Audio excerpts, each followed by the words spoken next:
Okay, this is part 2 of Sonic CD, and right off the bat here, we're going to get introduced to a new character. So, this pink hedgehog you see here, that's Amy Rose. And she's getting kidnapped by that metal Sonic we saw a hologram of. Yeah, doesn't Sonic seem a little bit preoccupied? I mean, it's already up to him to time travel to the past in order to save the future. We'll see what happens throughout the game. The level matches Amy Rose though. You know, being pink and all. But yeah, this is the second level. This is Collision Chaos, and it's not that I hate this level, but I will say this about it. This level has the potential to piss me off. I've gotten screwed over pretty badly in this level before. I mean, not necessarily from dying, but trying to have 50 rings and then making it to the end of the stage. And I also find it a little bit difficult to find the robot generators in these levels, but that's just me. Whoa, whoa, whoa, hold your horses there, Sonic. I want to show this off right here, a really easy way to travel to the past. They put it right up here. Now, I already had a past sign, but they even provide one for you. And you just hit the red springs. It's actually pretty satisfying. So from this point on in this game, when I time travel, I'll actually just be doing it to show you. So this is what the past looks like. Yeah, I'm just doing it to show you because I already said in the first part, I'm not hunting down the robot generators to get the good future of this game. I'm getting the time stones because I just don't feel like spending each act of the game hunting something down. You know, once you get the time stones done, they're out of the way. You can play the game however you want after that. You can time travel to the future or the past, you know, no responsibilities in either one. I did find one of these though. It doesn't change the future or anything, but I like adding the animals to the scenery. I mean, why wouldn't you want to make the level more happy before you leave it, you know? So yeah, 57 rings. Now you just gotta keep them, and this is Collision Chaos. You know, there's bouncers everywhere. There's springs set up all along the ground at certain parts, and there's bumpers moving all over the place. And it probably is better to get the robot generators in this level because at least at that point you kill all the enemies in the level. I mean, right now you are most certainly getting a demonstration on why they call this level Collision Chaos. You cannot stop bouncing off of things. Yeah, let's get out of here. I got these time stones to collect. I do like the scenery of the past of this level though. It's pretty, it's just pretty. Alright, so last part I promised you that I would say a little bit more about these special stages because I left out a few important details. You have to watch where you step. You know, it's not just as simple as running around. First of all, there's a track that you can run around on. There's boosters on the track. I just jumped over 2 of them.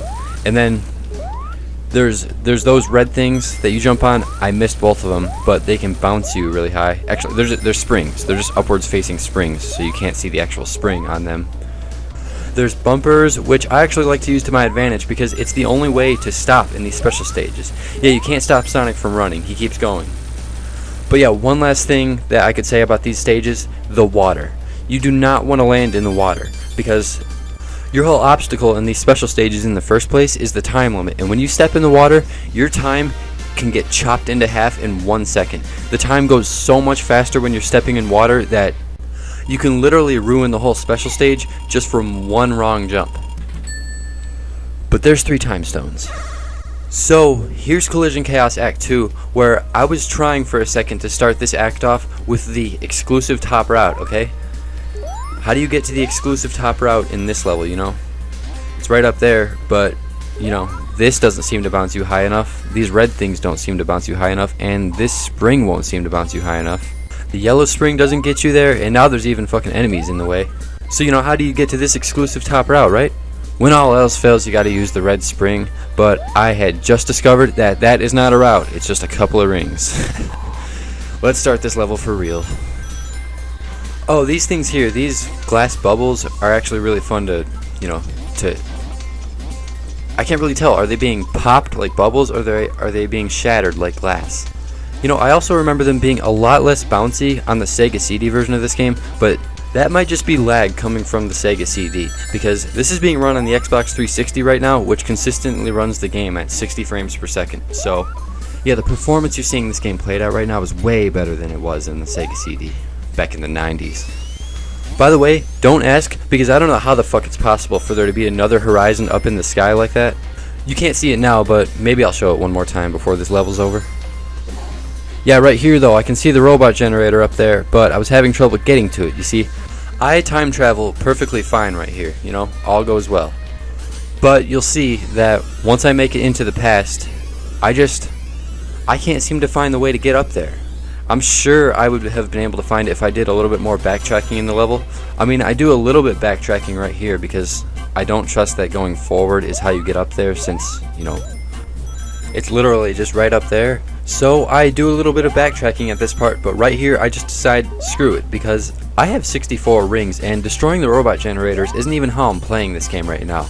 The time stones are top priority, and I am not risking my rings. There is your horizon in the sky. What the fuck is the meaning of that? I am certain that nowhere in the universe is that possible. Yeah, I'll come down here. Why not? You may have noticed, but when I was playing Sonic 1, I really was trying to beat the game as quick as possible. Take that, Metal Sonic. But yeah, that playthrough was borderline speedrun, so I'm gonna take my time with this one. Come to think of it, I can't afford to move quickly right now anyway, because I have to defend all 74 of these rings.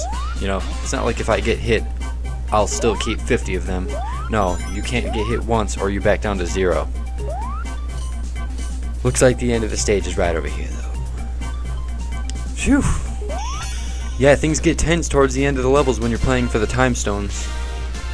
I said this in Sonic 1 because you get the Chaos Emeralds the same way in that game, but it is so nice once you get all of them because they're just out of the way after that. Ain't gotta worry about shit.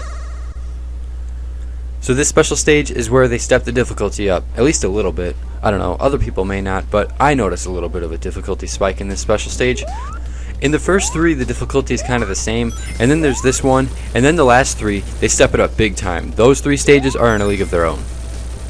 I'm not kidding when I say, for this playthrough, to guarantee the good ending for myself, I had to make sure my skill for these special stages was honed as sharp as a knife.